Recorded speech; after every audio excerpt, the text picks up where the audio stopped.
आज हम बात करेंगे उन असुरों की जिनका वध प्रभु श्री कृष्ण ने किया। पूतना वह त्रेता युग में ताड़का बनी थी जिसको भगवान श्री राम ने संहार किया। पूतना स्वयं एक युवा और सुंदर महिला का वेश धारण करती है और जहरीला दूध पिलाकर भगवान श्री कृष्ण को मारने की कोशिश करती है, लेकिन हमारे महान भगवान श्री कृष्ण उसका दूध और साथ ही साथ उसके जीवन को अपने स्तनों के माध्यम से चूस लेते हैं। भगवान श्री कृष्ण 7 दिन के शिशु थे जब पूतना ने भगवान श्री कृष्ण को मारने की कोशिश की। शक्तासुर राक्षस शक्तासुर एक भूत राक्षस था जिसने एक ठेले का आश्रय लिया था और भगवान श्री कृष्ण को नुकसान पहुंचाने के अवसर की तलाश में था। लेकिन हमारे भगवान श्री कृष्ण को कौन नुकसान पहुंचा सकता है, और इस तरह भगवान श्री कृष्ण ने अपने छोटे और बहुत नाजुक पैरों से गाड़ी के राक्षस को लात मारी। भूत रूप के राक्षस को तुरंत पृथ्वी पर धकेल दिया गया और उसका गाड़ी नष्ट हो गया और उसकी तुरंत मृत्यु हो गई। भगवान श्री कृष्ण 4 महीने के थे जब उन्होंने शक्तासुर नामक राक्षस का वध किया था। तृणावर्त जब भगवान श्री कृष्ण को आकाश की ओर ले जाया जा रहा था तो भगवान श्री कृष्ण ने तृणावर्त की गर्दन को कसकर पकड़ लिया और भगवान श्री कृष्ण अपना वजन अधिक कर दिया।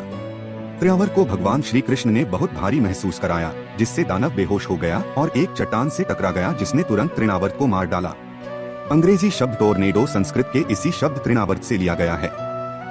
श्रीमद् भागवतम विष्णु पुराण के अनुसार यह भगवान श्री कृष्ण थे जिन्होंने राक्षस तृणावर्त को आसमान में ले गए थे, न कि तृणावर्त भगवान श्री कृष्ण को। वत्सासुर राक्षस वत्सासुर ने भगवान श्री कृष्ण की गायों के झुंड के साथ घुलने मिलने के लिए एक छोटा मवेशी का रूप धारण किया, लेकिन यह भगवान श्री कृष्ण ने महसूस किया और तुरंत बछड़े के पिछले पैरों को पकड़ लिया और इसे एक पेड़ पर फेंक दिया, जिससे राक्षस वत्सासुर की जान चली गई। बकासुर राजा कंस का मित्र और पूतना और अघासुर का भाई था। बकासुर भगवान श्री कृष्ण को मारने के लिए एक विशाल सारस के रूप में आता है। जब भगवान श्री कृष्ण ने बकासुर का चोंच को तब तक धक्का दिया जब तक कि वह एक टहनी की तरह नहीं टूट गया, तब बकासुर का वध भगवान श्री कृष्ण ने किया था। अघासुर राक्षस पूतना और राक्षस बकासुर का एक बड़ा भाई था। श्रीमद् भागवतम में कहा गया है कि अघासुर ने एक विशाल सर्प का रूप धारण किया। भगवान श्री कृष्ण के साथी चरवाहे लड़के इसे एक पहाड़ी गुफा समझकर इसके मुंह में प्रवेश करते हैं। इससे भगवान श्री कृष्ण उनके बचाव में पहुंचे और अघासुर का वध किया। हिंदी शब्द अजगर संस्कृत शब्द अघासुर से लिया गया है। अरिष्टासुर राक्षस ने अपने खुरों से पृथ्वी को फाड़कर उसे थरथरा दिया। भगवान श्री कृष्ण ने अरिष्टासुर को सींगों से पकड़ लिया और उसे 18 कदम पीछे फेंक दिया, जैसा एक हाथी प्रतिद्वंद्वी हाथी से लड़ते समय कर सकता है। जैसे ही अरिष्टासुर राक्षस ने हमला किया, भगवान श्री कृष्ण ने उसे सींगों से पकड़ लिया और अपने पैर से जमीन पर पटक दिया। बाद में भगवान श्री कृष्ण ने अरिष्टासुर को गीले कपड़े की तरह पीटा और अंत में भगवान श्री कृष्ण ने राक्षस के सींगों में से एक को बाहर निकाला और उसे तब तक मारा जब तक कि वह साष्टांग लेट गया और अंत में उसकी मृत्यु हो गई। धेनुकासुर एक बार श्री बलराम भगवान श्री कृष्ण एक जंगल में घूम रहे थे, तब ताड़ के पेड़ के फल की सुगंध से मोहित हुए। तब भगवान श्री कृष्ण ने फल के संभावित मीठे स्वाद पर टिप्पणी की। तभी श्री बलराम ने पेड़ों को हिलाया और फल जमीन पर गिर गए। एक ईर्ष्यालु राक्षस धेनुकासुर ने श्री बलराम की ओर भागकर आया, श्री बलराम को काटा और उनके पैरों को लात मारी। श्री बलराम ने धेनुकासुर के पैर पकड़ लिए और उसे एक पेड़ की ओर घुमाया, जिससे उसकी छाती, गर्दन और कमर चकनाचूर हो गई और पेड़ राक्षस के साथ गिर गया। श्री बलराम ने आसानी से धेनुकासुर के राक्षसी सेवकों को मार डाला और उनके मित्रों के लिए जंगल खोल दिया और अंत में धेनुकासुर को भी मार डाला।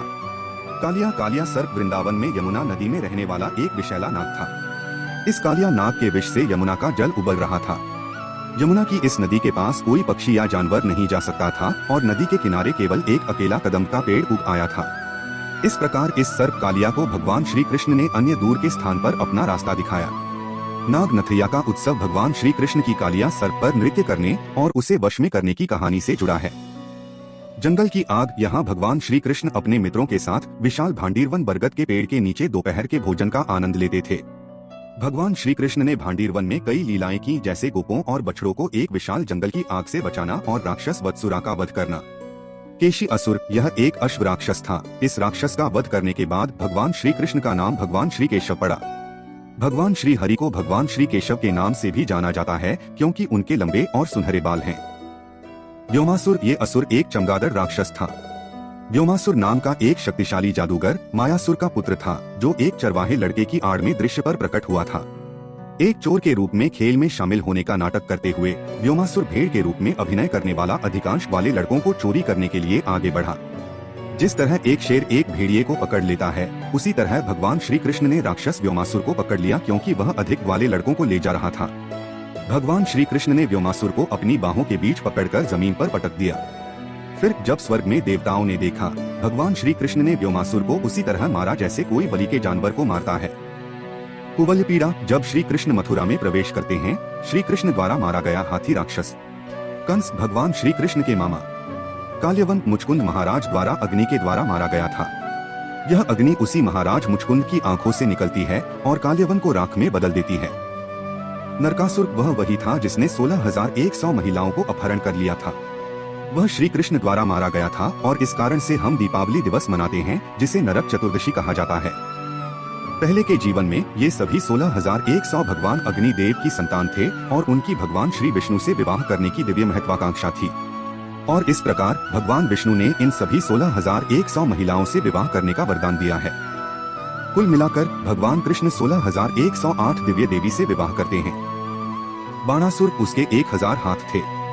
अंतिम 2 हाथों को छोड़कर श्री कृष्ण ने उसके सभी हाथ काट दिए। वह श्री कृष्ण द्वारा नहीं मारा गया था क्योंकि वह महान श्री प्रहलाद महाराज और श्री बलि महाराज महाबली के परिवार में आया था। इससे पहले भगवान श्री विष्णु ने श्री प्रहलाद महाराज से वादा किया था कि वह अपने परिवार के किसी भी सदस्य को नहीं मारेंगे। पौंड्रक हालांकि वह राक्षस नहीं था, लेकिन उसका मन अशुद्ध था। वह खुद को श्री कृष्ण मानने लगा था और इस तरह उसे असली श्री कृष्ण ने अपना रास्ता दिखाया। वह पृथ्वी पर सबसे मूर्ख व्यक्तियों में से एक था। द्विविड़ा गोरिल्ला वह श्री बलराम के माध्यम से मारा गया था। जरासंध वह श्री भीम के माध्यम से मारा गया था। शिशुपाल श्री कृष्ण द्वारा श्री सुदर्शन चक्र के माध्यम से उनकी गर्दन काट दी गई थी।